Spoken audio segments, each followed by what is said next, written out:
So వాటి కోసం కంప్లీట్గా పిజ్జా, శాండ్విచ్, బర్గర్ని కూడా మేము హోల్ వీట్తో ఇస్తాం. అసలు మైదా అనేది కంప్లీట్ అవాయిడ్ అనమాట. 0% మైదాతో మేము బ్రెడ్ని మేమే ఓన్ మ్యానుఫ్యాక్చరింగ్. అండ్ నెక్స్ట్ వచ్చేసి ఫైనల్లీ బ్రదరు, ఫాస్ట్ ఫుడ్ తింటే ఫాస్ట్గా పైకి పోతావు, సూపర్ ఫుడ్ తింటే సూపర్గా ఉంటావు, అదే మన బడీ హౌస్ ఫుడ్ తింటే బాద్షాలా ఉంటావు. ఎక్సలెంట్. Okay, thank you.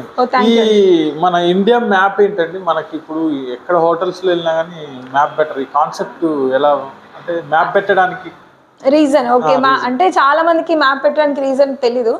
నేను చాలా స్టోర్స్ విజిట్ చేసినప్పుడు అక్కడ ఒక మంచి థీమ్ కోసం బుద్ధుడి విగ్రహం పెట్టినారు.